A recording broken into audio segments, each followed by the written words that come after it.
Hezbollah से लड़ते हुए गोलानी ब्रिगेड का एक सैनिक मारा गया। वहीं गाजा में इजराइल के हमलों में 50 फिलिस्तीनी लोगों की मौत हुई है। नसरल्ला और सिनवार के मारे जाने के बाद भी युद्ध तेज होता जा रहा है और अब इजराइल की राजधानी तेल अवीव पर भी हिजबुल्लाह की मिसाइल मंडराने लगी है। नेतन्याहू की नई वार्निंग बहुत ज्यादा खतरनाक है।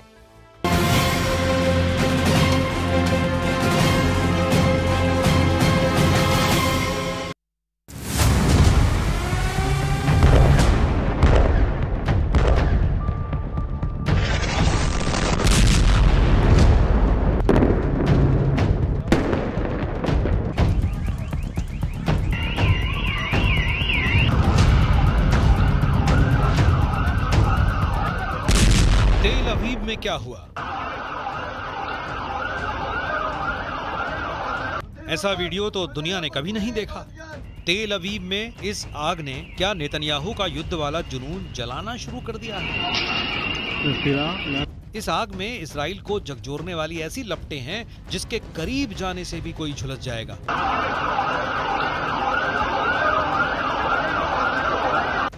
इजराइल की राजधानी के ऐसे 500 वीडियो वायरल हो रहे हैं क्योंकि हिजबुल्लाह ने इजराइल को अपनी रॉकेट फोर्स से दहला दिया है।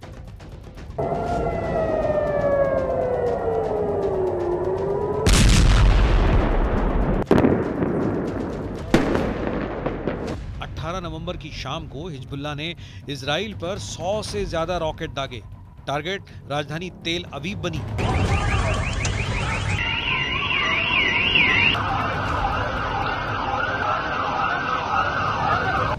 इस हमले में एक महिला की मौत हुई जबकि 56 लोग घायल हुए। इजराइल का दावा है कि बहुत से रॉकेट्स को एयर डिफेंस सिस्टम ने रोक लिया था, लेकिन ऐसे भी कई रॉकेट्स थे जिनको इजराइल का एयर डिफेंस सिस्टम रोकने में नाकाम रहा।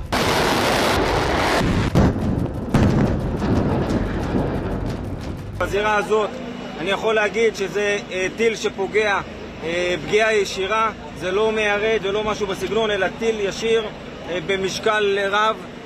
הפגיעה שאתם רואים במבנה למעלה זה החלק של המנוע, הפגיעה עצמה פוגעת בקרקע ומדליקה עמוד חשמל, אז זה האש שאתם רואים. מהמקום פה מפונים 6 פצועים בדרגות שונות. सवाल है कि एक तरफ ईरान से अटैक और दूसरी तरफ हिजबुल्लाह का हमला। अगर ऐसा हो गया तो नेतन्याहू क्या करेंगे? दुनिया ने 13 अप्रैल और 1 अक्टूबर को ईरान का मिसाइल और ड्रोन अटैक देखा है और अब तेल अवीव पर हुआ रॉकेट का ये अटैक। ऐसे ही और हमले इजराइल पर हुए तो उसे रोकना इजराइल के लिए आसान नहीं होगा। साफ है कि वॉर रूम में बैठकर प्लान बनाने वाले नेतन्याहू के सामने ऐसा खतरा मंडरा रहा है जिसके बारे में उनका अंदाजा जहां खत्म होता है, ईरान और हिजबुल्लाह वहां से आगे सोचना शुरू कर देते हैं।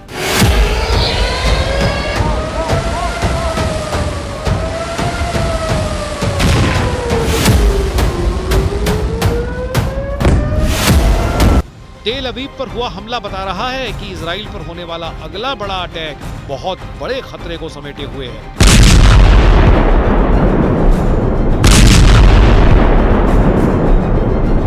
אנחנו מדברים כרגע על משא ומתן אפשרי להסדרה. האמריקנים מובילים את זה.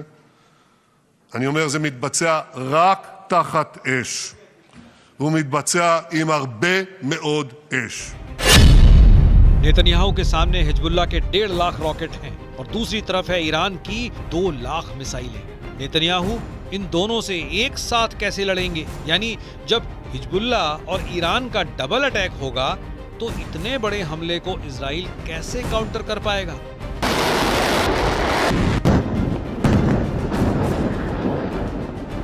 तेल अवीव में हुआ हमला तो बहुत डराने वाला है। इस हमले में एक महिला की मौत हो गई और 56 लोग घायल बताए जा रहे हैं, लेकिन जान माल का नुकसान बहुत ज्यादा हो सकता था और इसी को लेकर नेतन्याहू बहुत ज्यादा घबराए हुए हैं।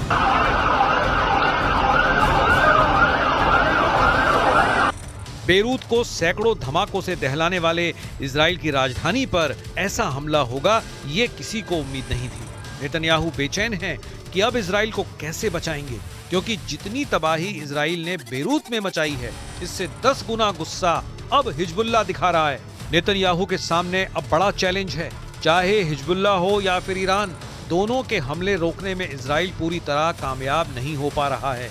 जमीन पर धमाकों से ये साबित होता है कि अत्याधुनिक एयर डिफेंस सिस्टम यानी आयरन डोम कनस्तर साबित हो रहा है। As you could see behind me a short while ago, projectile impact landed right here in the city of Neblak, a residential area with lots of civilians around us. We're talking about multiple impact sites. Right now, as we know, there are 4 injured in various conditions.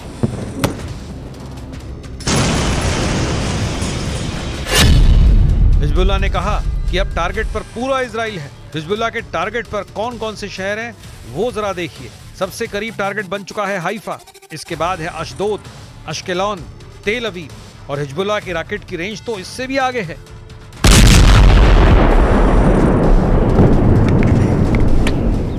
इस वक्त Israel के सामने बड़ा संकट ये है कि उसकी एयर डिफेंस मिसाइल खत्म हो रही हैं। 7 अक्टूबर 2023 के बाद से इजराइल गाजा से फायर किए जा रहे रॉकेट रोक रोक कर थक चुका है। यही हाल उत्तर वाले फ्रंट पर है, जहां लेबनान से हिजबुल्लाह रोज रॉकेट फायर करता है और इजराइल को अपना आयरन डोम 24 घंटे एक्टिव रखना पड़ता है। हिजबुल्लाह ने टारगेट सेट कर लिए हैं। हिजबुल्लाह के 10,000 रॉकेट वाली सुनामी किसी भी वक्त लॉन्च की जा सकती है। 10,000 रॉकेट को 10 मिनट में दागने का प्लान है। 10,000 रॉकेट से इजराइल के 10 मिलिट्री बेस को तबाह करने की तैयारी है। 10,000 רוקט से इजराइल को 10 साल का सदमा देना चाहता है हिजबुल्लाह। וגם אני רוצה שוב להביע את הערכתי הרבה לארצות הברית ולהגיד שבשיחות שלי עם הנשיא הנבחר דונלד טראמפ אני חייב להגיד, לא דיברנו על דרכי הפעולה, לא דיברנו כרגע על מדיניות, יש זמן, ייכנס הנשיא, אבל אני יכול להגיד שאנחנו רואים עין בעין את האיום האיראני। लेबनान और इजराइल के बीच ताजा हमलों के बाद युद्ध पक्का माना जा रहा है, क्योंकि हिजबुल्लाह के टारगेट पर अब इजराइल के ऐसे ऐसे मिलिट्री बेस हैं जिसकी नेतन्याहू को उम्मीद भी नहीं थी। अब देखिए, हिजबुल्लाह का रॉकेट गोदाम जो हमास के मुकाबले 10 गुना ज्यादा पावरफुल बताया जाता है। हिजबुल्लाह के कत्यूशा रॉकेट की रेंज 25 किलोमीटर तक है। ये सिर्फ 10 सेकंड में टारगेट हिट करता है। इसके आगे हिजबुल्लाह के पास है फज्र 3 नाम का रॉकेट, रेंज है 45 किलोमीटर और टारगेट पर 35 सेकंड में पहुंच जाता है। हिजबुल्लाह के पास है फज्र 5 रॉकेट, इसकी रेंज है 75 किलोमीटर और टारगेट पर 50 सेकंड में फटता है। हिजबुल्लाह के पास है खैबर रॉकेट, इसकी रेंज है 100 किलोमीटर, टारगेट पर 75 सेकंड में फट जाता है। हिजबुल्लाह के पास है ज़ेलजाल 2 रॉकेट, जिसकी रेंज 200 किलोमीटर बताई जाती है। इसमें 600 किलो विस्फोटक फिट किया जा सकता है और ये 120 सेकंड में यानी लगभग 2 मिनट में टारगेट पर पहुंच जाता है।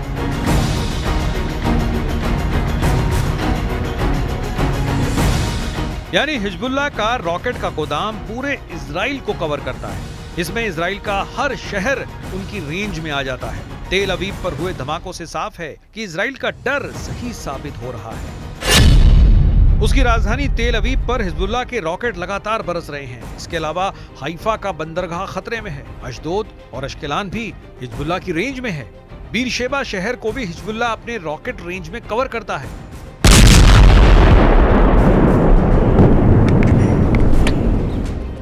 बेरूत का ये इलाका हिजबुल्लाह का गढ़ है।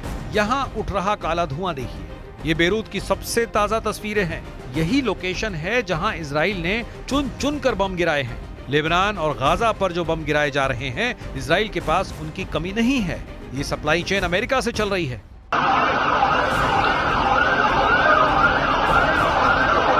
नेतन्याहू की टेंशन सबसे ज्यादा एयर डिफेंस मिसाइल की है, क्योंकि ईरान और हिजबुल्लाह के एक साथ हमला करने पर इजराइल मुश्किल में पड़ जाएगा।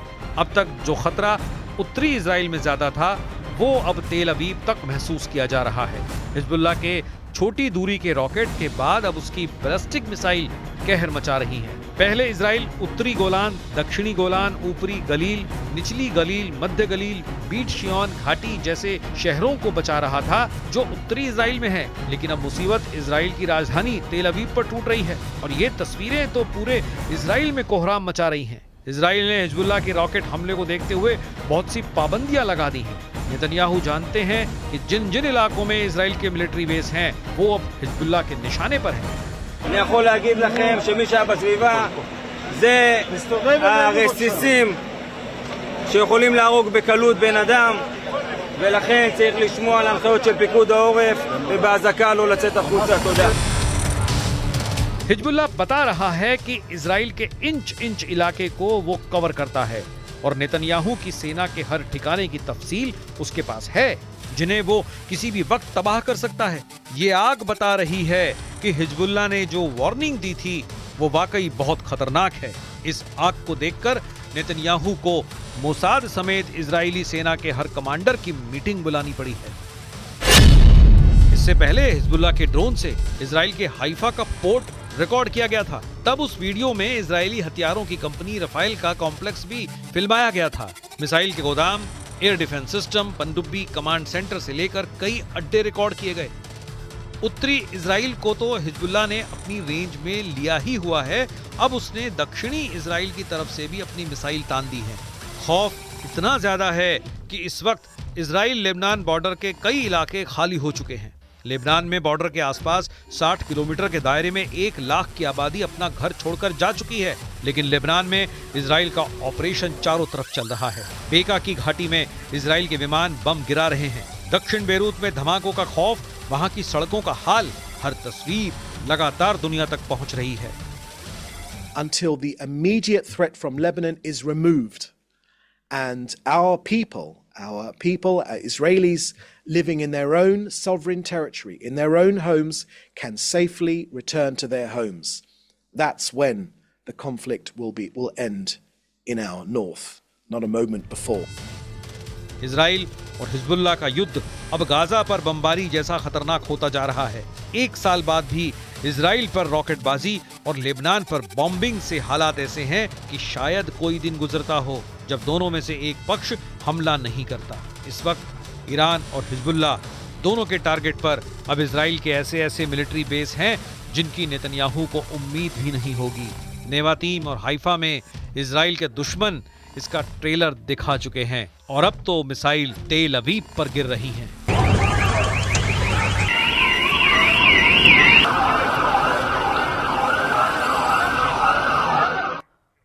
यूक्रेन युद्ध में